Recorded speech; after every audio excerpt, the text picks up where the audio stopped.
There's all these really special moments. I'm curious, each of you have a favorite memory from filming, or like a special moment you shared with one of your sisters, or a funny thing that happened, whatever the case may be. What's your favorite? Cheryl, go for it. This never happened on camera because it wouldn't be allowed. I'm so excited to see you in the finale. Both of you, you are where you belong. So let me just start True. by saying congratulations on making it to the finale. That is huge in and of itself. You. So, okay, we're on the verge of finding out who is going to be the queen of the motherfucking world round two. But I want to go back to the very beginning. I want to go back to the moment that you kind of got the call to be in the cast. How confident in that, and at that time when you were making the decision to come back, were you that you would be sitting here today? Ooh, I'll start. I Yeah. mean, I think it was like honestly, I was so terrified. They called and I spent the whole phone call. My hand was shaking and I was like, I don't know, like, because it felt wrong to say no. Like, Drag Race is calling. Why would you say no? But it Right. also was so scary to say yes after what happened last time. So Yeah. I don't know. I can't even say that I was thinking about, oh, I'm gonna make it to the finale. I'm gonna blah blah blah. All I wanted to do was just come back and like show myself off again and have a redemption from the last time. So it wasn't necessarily about making it to the end or trying to win or blah blah blah. For me, it was just about like I need to go back and show myself and also show that I haven't been defeated by the shitty things that have happened because it's easy to feel like, oh, I'm never doing it again, or it didn't work Yeah. last time, I'm never going back, like all this stuff. But at the end of the time, at the end of the day, it's like it didn't crush me and it didn't ruin my life and it didn't make me bad at drag or take away all my incredible accomplishments. So that was something I felt was very important too, is just to put myself back out there because I deserved it for myself. I love that. Well, I will say you have been amazing this season, and there is nothing mediocre about your time this time, Cheryl. Nothing at all. So, how about you? Same question. Did you feel like this was your time? Um, I was actually in the hospital visiting my granddad, and the phone rings, and I go, okay, when this phone call happens, it's either one or two things. It's either one, you've done something bad, or two, you're going back to Drag Race. And I was like, I picked up the phone, I was like, what one is it? And I was just like, do you know what? I'm ready. Because the longest time I said, I was saying to people, maybe in the future, but right now it's a hard no because I needed to build myself back up from the ground because I Right, was so crushed.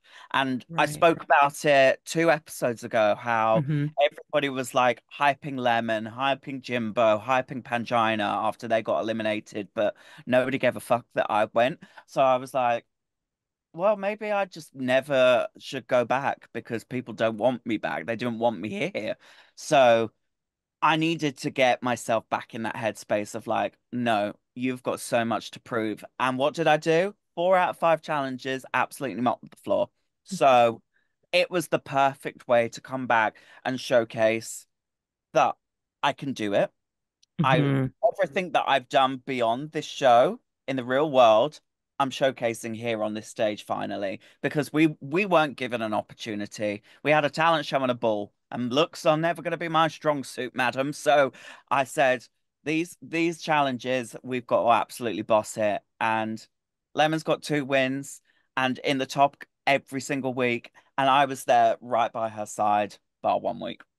Ugh, no, I mean, you guys But were even both. even on that 1 week though, like in that sewing challenge, the improvement from the last sewing challenge and the first sewing challenge was still so great. So it was still like, it was still 5 weeks of success for Shaz, in my opinion. Yeah. Maybe it's 6, who knows? Maybe it's six. Oh! I love it. Well, I am certainly rooting for both of you. And it's interesting to me because when I think of both of you, I think of fan favorites. I think of extremely beloved queens of the fandom. So to hear that maybe that is not always how the way that we feel about you isn't always resonating for you is interesting. I'm curious if you've gotten the kind of love and respect from the fandom this time around. Does it feel different for each of you? I, Yes.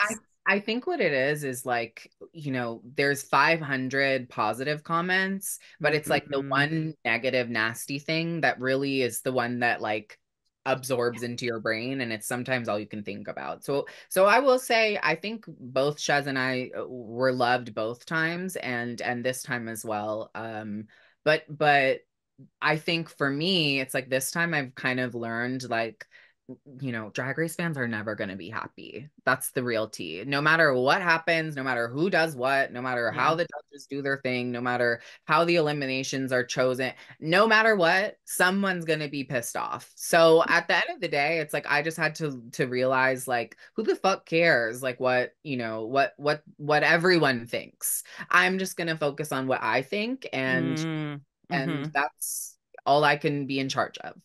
Yeah, absolutely. And I mean, the real fans are living. The real fans are actually cheering for each and every single one of you Exactly. and just grateful for the opportunity to get to see you work your artistry on TV. At least Like, that's who how I doesn't feel when want I to tune see in. more Cheryl and more Kennedy Davenport? Like, let's stop being T. crazy. Yes. Yeah. 100%. How Well, about yeah, Cheryl, because you talked about how you didn't get the kind of love that you maybe some of your counterparts did. Does it feel different this time? for sure. Good. One thing I did do this time round was actually not read anything. And I think I did that to protect my own psyche, purely because of how broken it has been in past seasons. And like, people will always gas me up, like I'm the funny queen. I will always give you the confessionals, ridiculous. But nobody would ever comment on my talent, or they'd comment on my talent in a negative light. Hmm. So I said coming into the season, I need to protect myself. But Lemon called me the other day. She was like, I know you don't read the comments, bitch, but open your fucking phone because you need to see what people have been saying. And like, I got so emotional this weekend because it was just like stream after stream after stream. Like normally it's like 12 negative comments for one nice one. So you're looking for that one. But this time I couldn't even find one negative one. And I was just like so taken aback because it's something I've never experienced in my 5 years of being part of this drag race world. So people have said I've finally gotten my flowers. I feel it. I feel like I could open a florist with the amount of flowers I've got. But Lemon has said that I need to stop gassing up everybody else and finally be my own hype girl. And I'm getting there. I'm getting there. Ah, I just love Working on people. that. I love people too much, you know? ah, Cheryl's I don't know. always been that girl who's gonna hype up everyone in the dressing room and make sure everyone else feels good. But I'm like, no, like I just think, being high 4 weeks of the entire competition for her Yeah. is a huge accomplishment. And I think if it had been a top two where two girls get a win every week, I think Cheryl would have at least 3 wins. So let's clock that T. Yeah. I mean, I totally agree. If it was a lip sync for your legacy situation, we would have seen a lot more of you lip syncing, Well, Cheryl. I might No not have been doubt. kept around if it was that case. Well, I don't know. I'm very excited that you guys are both feeling this. Like I said at the beginning, this feels very correct that the two of you are here because, you're both such incredible queens. So I want to hear about your time during the show. There's all these really special moments. I'm curious, each of you have a favorite memory from filming or like a special moment you shared with one of your sisters or a funny thing that happened, whatever the case may be. What's your favorite? Cheryl, go for it. This never happened on camera because it wouldn't be allowed. Every day, me and Lemon with the Queen team would play Family Feud. Oh my God, I forgot about this. We would come in, we would get the Queen team to get more questions. That would be their homework each night and come in. They'd be like, we surveyed 100 Canadians. And then we would stand there with our hands behind our back. We'd then play. So like I'd go boom, and I'd be like, crisps, potato chips, and they'd be like, top answer. And then I'd look to an imaginary team and I'd go, we're gonna play. It's hard because we don't have cell phones, so we really do have to find a way to entertain ourselves. So we were playing the most insane games. And okay, I'll tell you my favorite moment was Cheryl started keeping track of the track records in her room.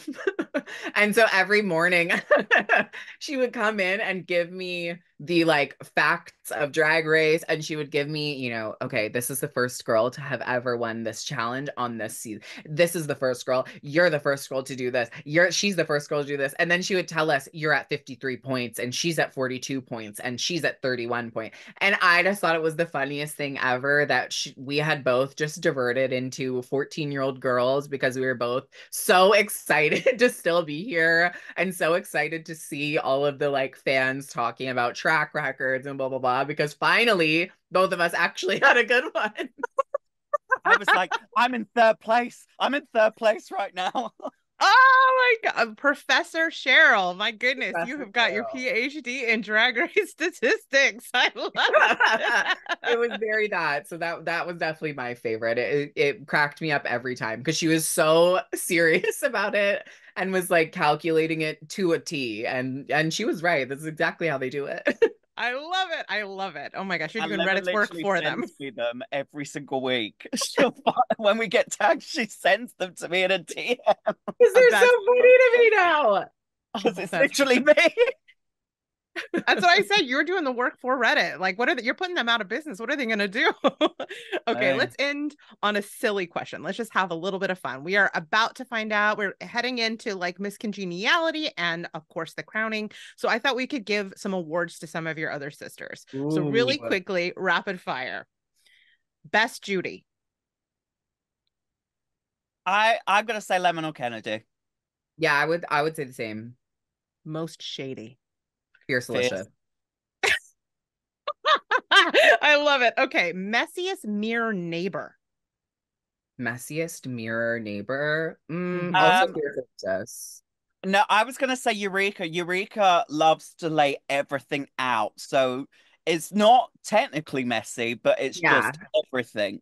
She does take up a lot of space on the desk, but it's not messy. It's laid out. Right. But there's 8 pieces of paper towel.